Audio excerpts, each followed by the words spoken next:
And we are live. So, welcome to the Wolf and Bear podcast. For those of you returning, welcome back. For those who are new, you're very, very welcome. I have a very, very special guest tonight. It is none other than GB paraclimber and Scottish champion Keith Lynch. Keith, how are you doing, sir? I'm very well, Andrew. Thank you very much for having me. Absolute pleasure to have you on my second podcast. I wish I had a number one, but Lee nicked you. You just got in there just in time. Yeah, It's always second the best, eh? So how you been doing over lockdown, Keith? What's been happening? Not a lot. I've just been kind of keeping myself busy, keeping quiet, and try to keep my nose clean and be good and all that kind of thing. It's it. Keep a low profile. Yeah. No, it's been pretty difficult over the last 12 months or so for obvious reasons, and trying to keep yourself busy, keep yourself motivated, and yeah, you know what, we've got there. We can see light at the end of the tunnel now. 100%. Things are kind of looking up, shall we say? Yeah, absolutely. And for those who haven't heard of you, you give a little bit of background on your sort of career as a climber and how you got to where you are, and maybe tell us a little bit about Scottish Paraclimbing Club, which you've got that beautiful branded t-shirt on, which I'm proud to see. had to wear it tonight, absolutely. My career as a climber, I guess it's fairly short in comparison to some climbers. I started climbing probably 2014, maybe about 8 or 9 months after I lost my leg. I went to a kind of come and try event which Mountaineering Scotland had arranged at Ratho. Really enjoyed it and kind of got into it from there. Started entering a few competitions, got myself a coach, got not bad, won a few competitions, got asked onto the GB development squad. From there, I got a place in the full squad and I competed on international level for 2 years with GB. Amazing. From there, I kind of got into coaching, and then I decided to start the Scottish Paraclimbing Club. We've been going since 2017, November 2017 now. So it's incredible. In terms of a career, it's been quite a short career, but hopefully I've got many years in front of me, especially with the club, and giving others with disabilities the opportunity to get involved in climbing and taking it as far as I want to take it. That's kind of where I'm looking to go now, is pushing other people as hard as they want to be pushed. Absolutely. It's an incredible journey. And, you know, I've been fortunate enough to work with you on, you know, starting the Scottish Paraclimbing Club, and it was fantastic to meet you. I think we first met in Ratho, actually, at one of the events there. And for people who don't know, Ratho, which is the International Climbing Centre in Edinburgh, it's one of, or if not the biggest climbing facility in the planet. It's absolutely massive, and it's a bit of a shock to anybody who hasn't been there. It's an incredible facility. It's quite an amazing place. I think officially it's probably the biggest in Europe. Definitely for a kind of was an old outdoor quarry, which was turned into an indoor arena. And it is, you know, for anybody that's never been, I would certainly recommend you go in. As you walk into the atrium, and there's just all these big massive windows which look out into the quarry, and you're standing right up at the top, about maybe 60, 70 feet up, looking down on the climbing arena. It's fantastic. I always remember the first time I walked in there and I went up to the windows and just looked at the view. You know, it's just like, wow, this is amazing. And now, you know, when it's open, I spend half my life there now. Oh, it's an unbelievable place, and it certainly is inspiring. And as are you, Keith. I mean, your journey is quite incredible. It is remarkable, your progression in such a short period of time. You mentioned there you lost your leg and you found climbing. Was it a sport that you'd already dabbled in, or was it something that you just found? Not really. I had climbed at Alien, probably in late teens, and you know, it was back then I was more into kind of ice hockey. I played professional ice hockey and stuff like that. So that back when I was younger, that was my thing. Yeah. I hadn't really climbed at all before that. No, not really. So, and kind of looking back, I wish I had started climbing years. When I was younger. It certainly would have taken me to different places. Absolutely. Probably being a different person now as well. Oh, So yeah. 100%. And what is it that drew you into climbing specifically? Was it just I mean, it is for anyone who hasn't climbed before, I must say it is an unbelievable sport. And if you haven't done it, Yeah. I thoroughly recommend it, whether it's at your local climbing gym, whether it's with experienced climbers and they're bringing you outside and they're teaching you how to belay and they're teaching you how to climb safely. You got to get involved. It is an unbelievable sport. What was it specifically that drew you into the sport? I think for myself, it was probably the people in Ratho. Everybody that I've met in the arena has just been really, really nice, and they want to help you and just keep you going in the sport. And it's one of these sports where it's a really close-knit community. It doesn't matter whether you're in Edinburgh or whether you're in Plymouth, you'll know somebody, and there's no kind of I'm better than you and this and that. It's all about how can I help you progress. People are just really nice and they just want to help you along the way. I've made some really, really amazing friends in climbing and met some phenomenal people all over the world. And it is just one of these sports that kind of grabs you and hooks you in and keeps you going. And it's quite therapeutic as well when you're climbing.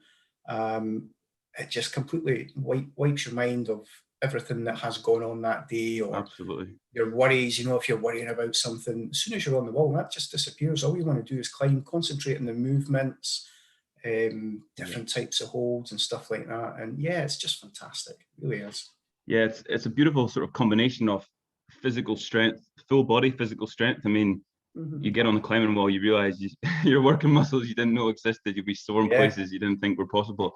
But it's also, I always find it's a little bit of problem solving as well. It's very, very social for an individual sport. It's maybe the most social sport that I've ever been involved in. I mean, as you mentioned, the people are unbelievably friendly and unbelievably helpful when you go into a climbing gym. There's no egos in the gym. That's the thing you find in climbing. There's no huge egos. There's people that are really, really good and they're at the top of their game, and that they're still wanting to help people coming into the sport that have never climbed before. They're not kind of, look at me, none of that. It's all really, really good positive energy. Absolutely. And I mean, we're blessed in a way that climbing has sort of come into the forefront of people's attention in the last probably 5 years or so, with the sort of evolution of social media and with some of the heroic feats of the likes of Alex Honnold that some people may have heard of, and Tommy Caldwell. Yeah. I mean, do you think those guys have put climbing on the map, or how do you see it developing? They certainly have contributed to it, that's for sure. I mean, what these guys have done in El Cap, mentally, they're going to be a lot more mentally stronger than anybody else on the planet to do that kind of thing, that's for sure. But in terms of putting climbing on the map, they've absolutely contributed to that, that's for sure. But as you say, climbing has come on in the last 5 years or so, as you say, with social media and stuff like that, and YouTube videos and things. People like Adam Ondra and Alex Magos, Margot Hayes. These people are promoting the sport in a really positive manner, and the way it kind of should be promoted. People look at climbing now as a really cool thing to do and something that they want to get into, rather maybe back in the 80s and early 90s when they looked at climbing as one of these sports that people have got a death wish of wanting to do it, because I guess they were constantly pushing the limits back then with a limited type of equipment, whereas the safety equipment and everything has moved on kind of leaps and bounds in the last maybe 10, 15 years or so. And Absolutely. especially climbing outdoors, but indoor climbing has come on hugely.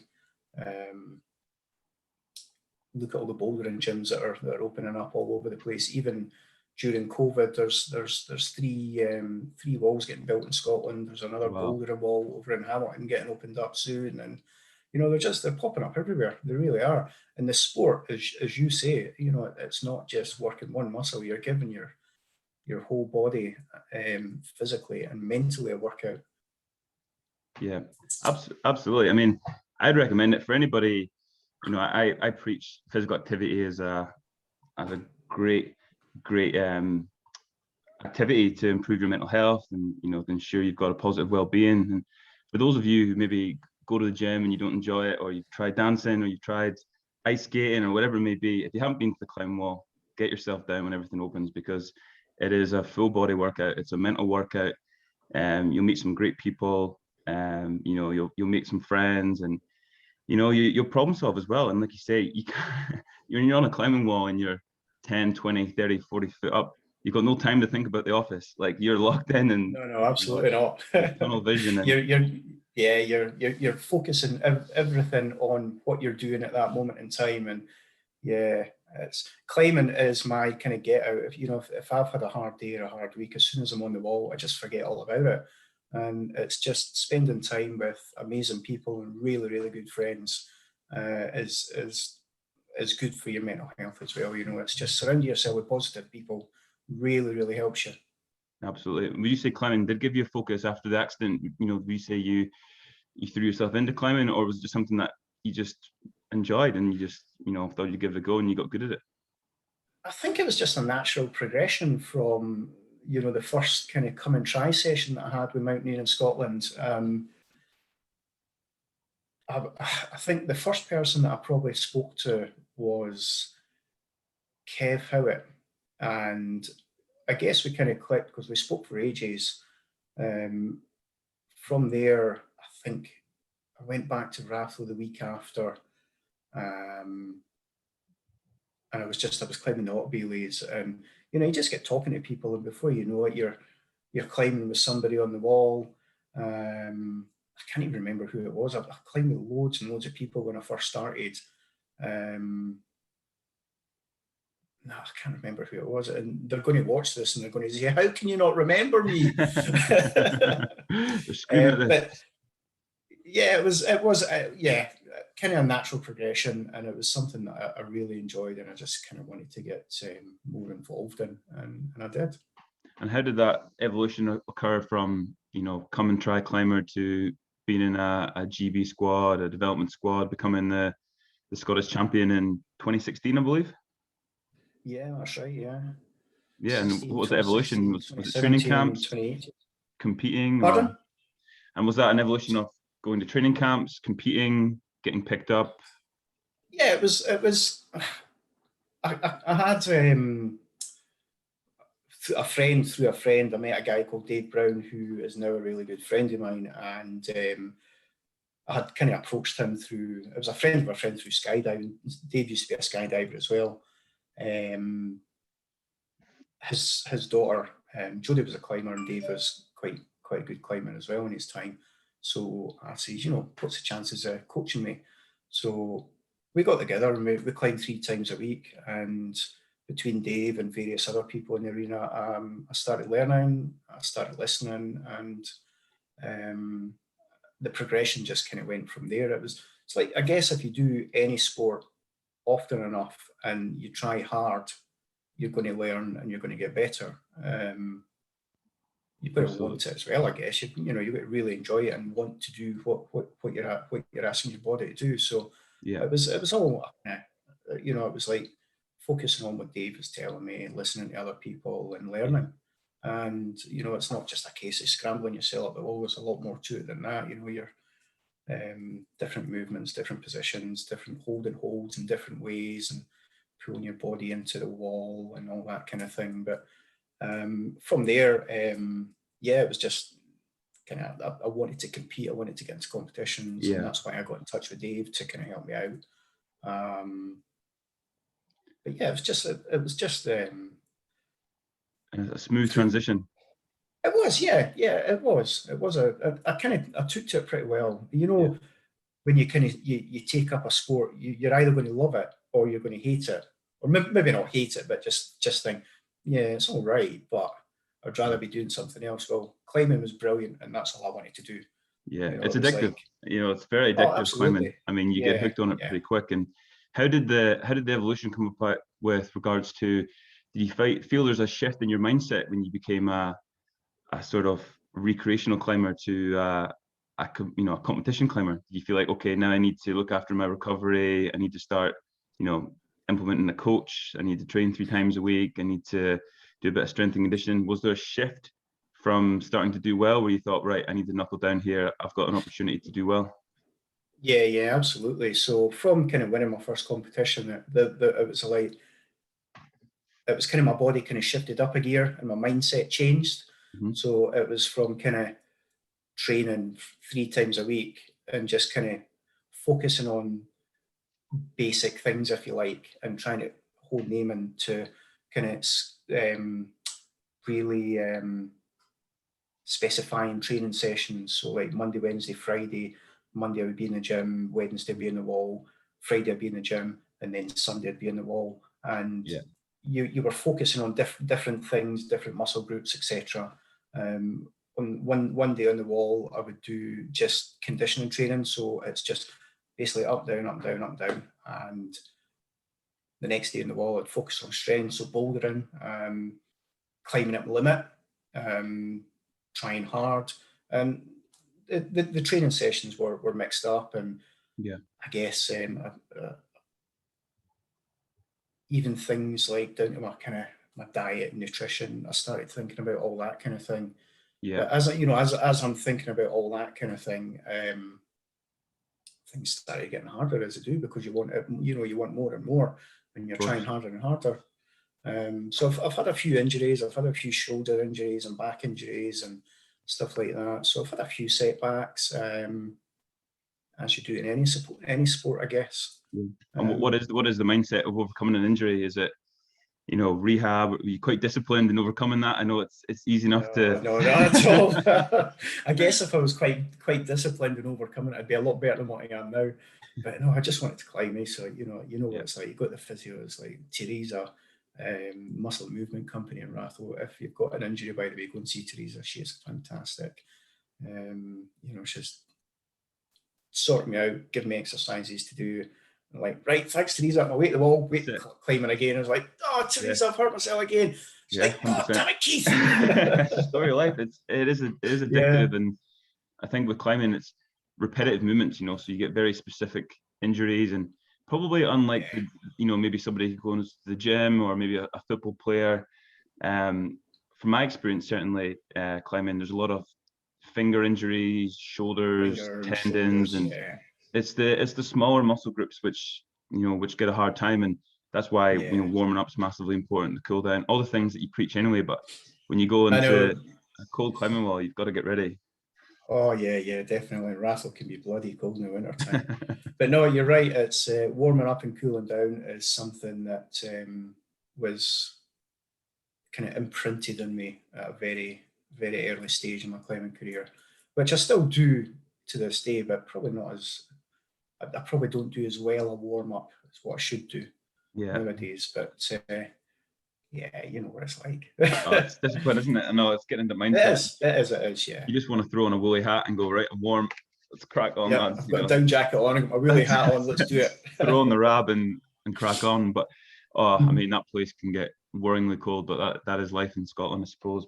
Phenomenal. But I mean, for those of the people at home who haven't really had much experience in climbing, I mean, I think the Olympics this year is going to get a massive profile, and I couldn't be more delighted that they're going to have climbing in Tokyo. I mean, from GB's point of view, we've Shauna Coxey. If anybody's heard of her, check her out on Instagram. She's a female climber from Yorkshire who's just out of this world. And again, for those of you at home who aren't that experienced at climbing is not just climbing. There's many disciplines, and Keith, you can talk about it a little bit more than I can. But 3 very simple examples would be bouldering, which is not quite so high, no rope involved. You have lead climbing, which is big high walls with ropes, and then speed climbing, which I believe are the 3 disciplines at the Olympics. But That's right, yeah. yeah, Boulder, maybe lead you and could dive speed, into that a yeah. little bit more than me.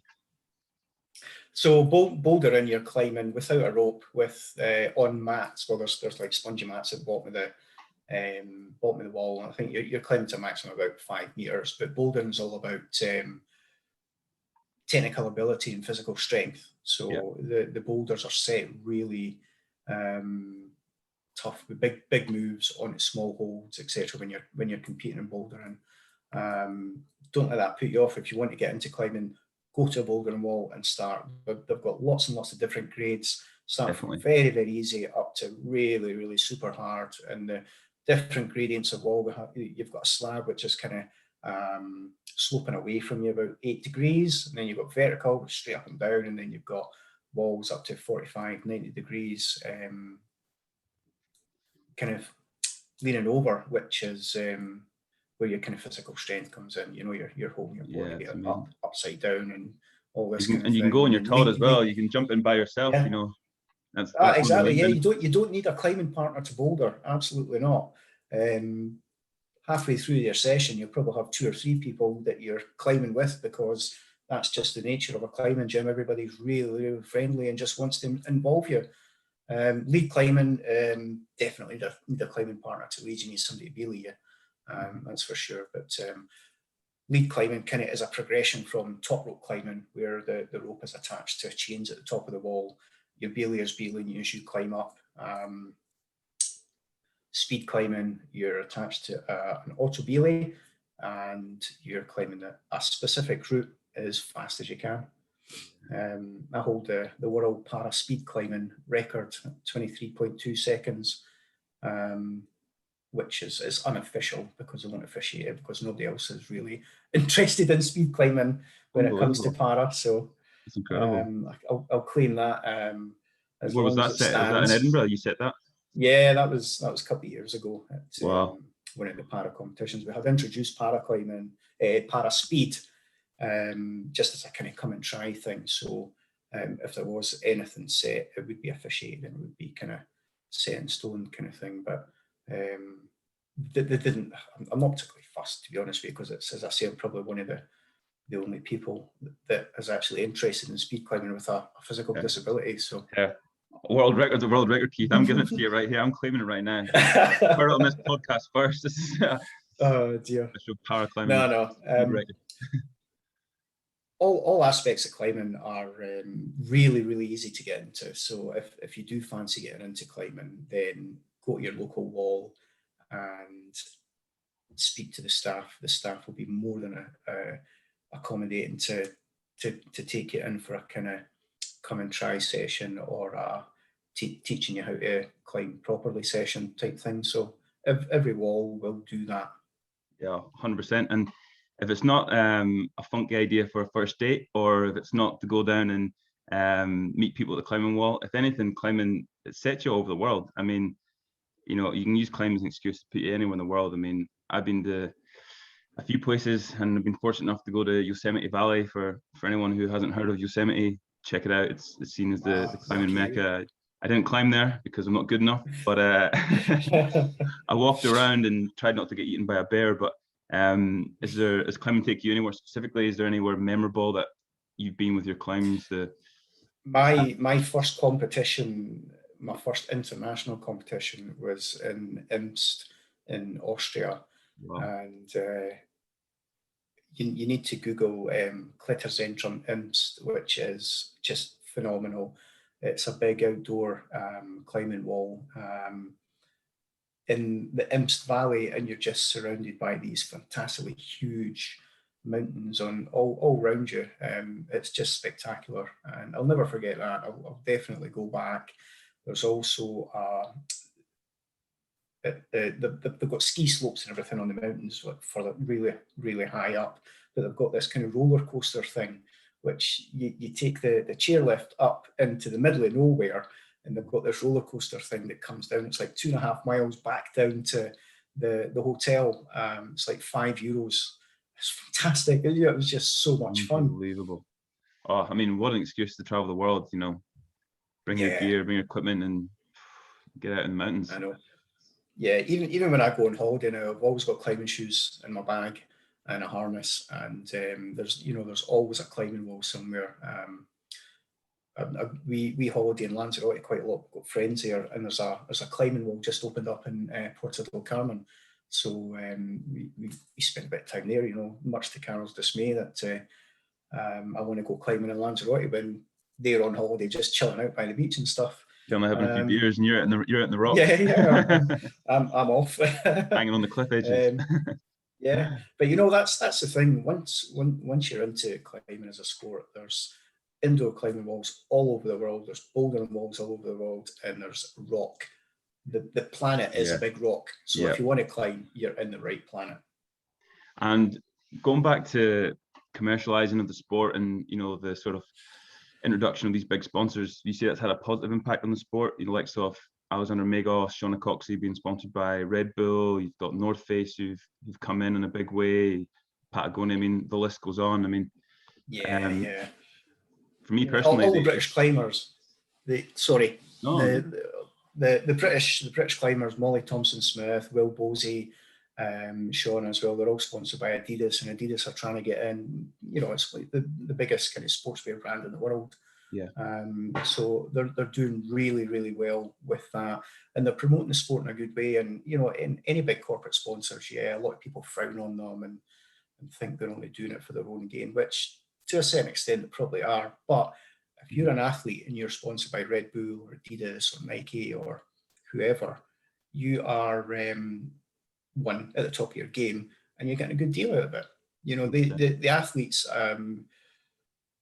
Will Bosey, Molly Thompson-Smith, they all train down at Sheffield because it's the biggest kind of training camp where all the GB coaches and everything are.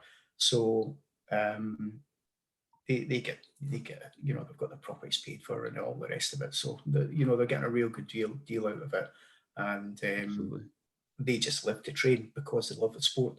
That's what they want to do. They don't do it because they want a pair of Adidas shoes. They do it because they love the sport. Yeah, that's exactly what I was going to say. I mean, for me, it's had a positive impact because it's allowed climbers to go full time. So not only has it got more exposure to the sport, and you've got big production companies who come on board, like Red Bull and North Face and National Geographic, but it's allowing these guys to train full time, guys and women, and not only that, but that pushes the level of the sport on as well. When you can train full time, what it's like yourself. When you're coming home from work and you've got to go to the climbing gym, it's a monumental effort, and you're never getting the best out of yourself. And these guys being sponsored, it's pushing the sport on, and the level this last 5 years it's ridiculous. Yeah, when I first started kind of competing on the GB squad, I was lucky enough to be picked up by Tizos. And they sponsored me for a year, which really, really helped me out. Yeah. From there, I've been sponsored with Psyche, who are a climbing specific manufacturer. They do chalk and climbing bags and stuff like that. And a really, really ethical business. And I really enjoy promoting Psyche as a business because I really believe in what they're doing for the environment and also for the climbing community. 100%. They've kind of they've stood by me for the last maybe 5 years or something like that. That's incredible. Just a couple of guys that own it. Ben, founder, really, really nice guy. You couldn't ask for a nicer guy, and he's constantly looking for ways to better the climbing facilities, and they've even changed from like sending everything out. How companies send things out in plastic. Yeah. Everything's paper. Everything's 100% recyclable, even down to their t-shirts are all organic, and it's all ethically sourced wood that they use for their chalk brushes, and just amazing. simple things like that. That'll make a huge difference, and if everybody followed suit, then the world would be a much better place. And absolutely. And would you have any advice for any up and coming climbers? I mean, how difficult would it be to get sponsors? Something that you sought out, you were seeking a sponsor, or did they come to you? I sought after Psyche. Tizo came to me. I was really lucky that way. I guess Tysel, because Tysel had a place in Ratho. I got to know the guys that worked in the shop and stuff like that. So it was a kind of mutual thing, actually, with Tysel. Just a 1 year kind of contract, and I was lucky that I got that. Anybody coming into climbing and they're looking for a sponsor, get yourself good at climbing, and put yourself out there. Put yourself out there, yeah, absolutely. Yeah. Just Instagram is probably your best friend if you're wanting to push yourself and look for a sponsor. Yeah, take risks. I mean, make some phone calls. Sometimes a phone call can go a long way. Emails are great, absolutely.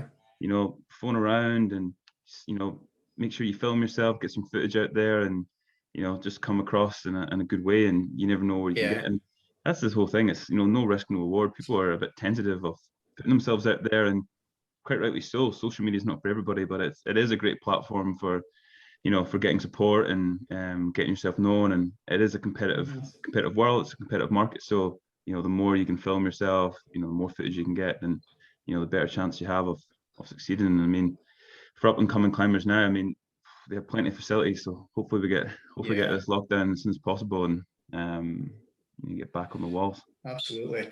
Just talking about that, as a paraclimber, paraclimb isn't in the Olympics this year, but the IFSC, which is the International Federation of Sports Climbing, who they're the governing body for climbing in the world. They are in the final talks with the IFSC, with the Olympic Committee, into getting paraclimbing into California 2028. So, wow.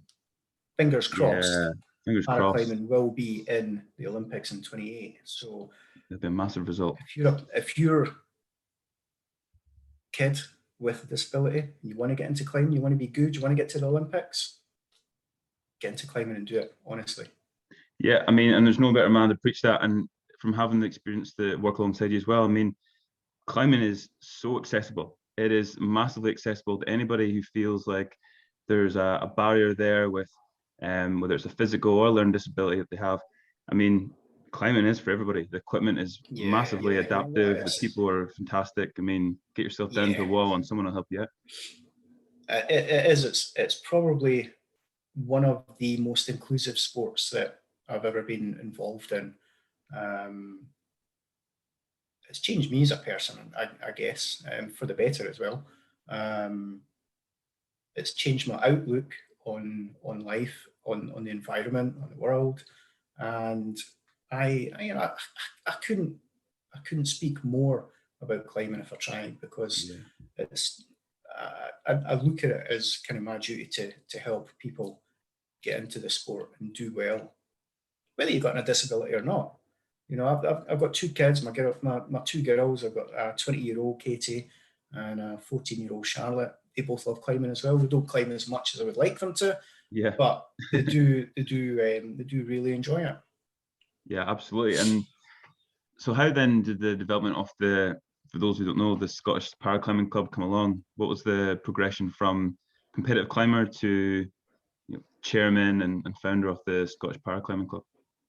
I developed a paraclimbing club because there wasn't any real pathway for anybody with a disability to get into climbing. So up and down the country, there was no specific paraclimbing clubs for climbing. So if you look at other sports like say wheelchair tennis or football or wheelchair rugby, wheelchair basketball, they're all kind of specific to people with disabilities. There was nothing like that in climbing, because paraclimbing, I guess, back when I started the club, was in its infancy. It had only been about for maybe 3 or 4 years, and there was only people that maybe parents or friends that climbed got them into climbing. So, for me, starting a paraclimbing club, it was just like my next step in my climbing career, so to speak. Let's start a club for people with disabilities. Let's get as many people involved as we can, volunteer-wise, and let's make it happen. And yourself and a lot of other volunteers did. We've went great guns. The club's up to 36 people now. It's fantastic. Yeah, We've amazing. got Robert Mckenzie, who is one of the sports development officers with Climb Scotland. He started a paraclimbing club through in Glasgow at the GCC, Glasgow Climbing Centre. Wow. Pete Nellis has got a club that started up in Stirling at Peak. And there's a Midlands Paraclimbing Club now. There's London Paraclimbing Club. This is all off the back of the Scottish Paraclimbing Club. Wow. So, phenomenal. it has kind of taken off in a really, really good way. And hopefully, once we get out of this COVID situation, we can get back to doing what we've really, really enjoyed doing and grow the sport even more.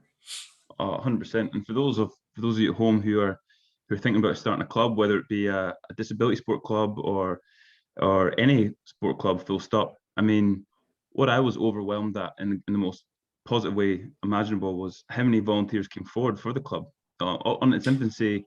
Once it was started, people were straight in. So lucky. I mean, even yourself. I think when Jamie and I got in touch with you said, "Yeah, come along."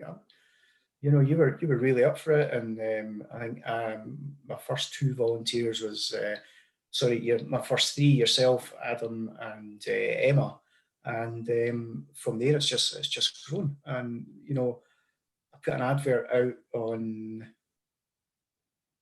I think it was the January or the February of 2018. Yeah, and we had like 20 people coming Incredible. along and wanting to get involved. Granted, not all of them could commit to what I was asking, but out of that 20, we got 15 volunteers who were, they were up for going through the training and the disclosure checks and all the rest of it that we do for all our volunteers. And it was great, and the club is absolutely fantastic now.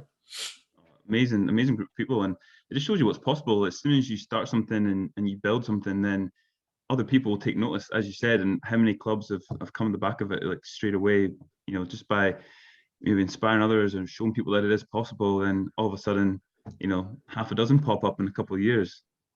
Yeah, absolutely it is. And I kind of reflect and I look back and I think, I've done pretty well here. I've done that, and I've kind of put paraclimbing on the map here. This is a good thing. Yeah, 100%. I've enjoyed my journey so far, and hopefully I've got a few more years to go to. Yeah, 100%. And particularly if paraclimbing did make it into the Olympics, you could imagine whether it be a Scottish, a British, Irish climber coming through and pushing towards that Olympic spot. Now's the time to get involved. Yeah. Now is the time. Oh, absolutely.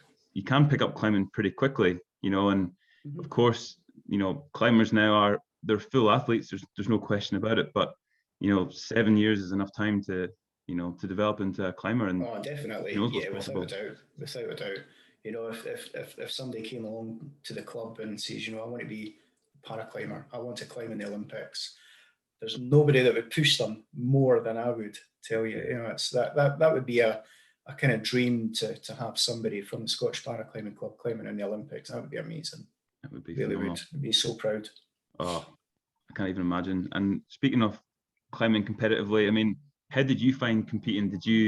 Were you able to sort of flick that switch? What I find incredible about climbers is they're the most laid back, humble, friendly individuals, and then you put them on a climbing wall, they flick a switch, and they're animals. They are athletes, and they can just put their body through things you wouldn't imagine were possible. I mean, do you have to get into a zone when you climb? Are you a relaxed climber, or can you just flick that switch and you're just locked in?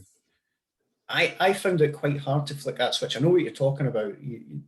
I've watched Will Bosey climb a lot, and he is the most laid back, humble person off the wall. But as soon as he's on the wall, he's a different person. It reminds me of how I was when I played ice hockey. Yeah. As soon as I stepped on that ice, it was like something switched in my head, and I turned into this absolute crazed lunatic. And had to. But absolutely. But I remember my first kind of real competition was down in Sheffield, and it was like a European Cup or something like that. And I was really, really nervous. I was shaking like a leaf. And it was when one of my friends, Joe Bennett, came up to me. She's like, just breathe deep breaths and get up to the wall and just touch the wall and think, work out the first 3 or 4 moves, deep breaths in between the moves, and just relax. And, you know, she was right. As soon as I made the first 3 or 4 moves, I got into the zone and I managed to relax my body and, you know, do quite well. But I've never experienced nerves like that before in my life. Don't know where they came from. I've never been one to be nervous, but I guess, you know, I think it was, I wanted to do really well, and I was just putting myself under so much pressure to do well. And it's difficult. It's difficult, especially with climbing, is to find that balance between adrenaline, and you want to get yourself psyched up and you want to be up for it, but also you don't want to overdo it and burn yourself out before you get on the wall. You want to stay relaxed, you want to stay methodical, and you want to have a clear head, because as we talked about already, you know, you're solving problems on the wall as well as putting your body through that physical exertion, and you've got to have a clear head, but you've also got to, you know, be willing to push yourself. Yeah. I mean, when they're setting routes, for especially for competitions, you've really got to read the route. You've got to know what hand's going where, what foot's going where, how your body position is going to alter where you're holding the hold, how you're holding the hold, and you know it is a game of Tetris. It really is. Oh, it is a phenomenal sport. Well, Keith, I think we'll wrap it up there. It's been an absolute pleasure, my friend. It is great to see you. Yeah, it's nice to see you again, and thanks for having me on. It's an absolute pleasure. Thanks for coming on. What I'll do is I will link the Scottish Paraclimbing Club on the description below. And for those of you who are interested in climbing, I urge you to contact your local sports governing body, local council. Look, get involved. It's a fantastic sport. And if you're, you know, if you're up in Scotland and you really want to get involved in climbing, look up Scottish Paraclimbing Club. We're on Facebook and Instagram. If you want to give us a shout, it's the Scottish Paraclimbing Club at gmail.com. Or if you want to get in touch with me, I'm on Instagram and Facebook as well. I'm Scottish Paraclimber. Just look me up, and if you want to ask any questions, give me a shout. Don't mind. Good man. Absolute pleasure, Keith. Cheers, Thank Andrew. you so much. Gentlemen. Take it easy, mate. Thanks. Cheerio.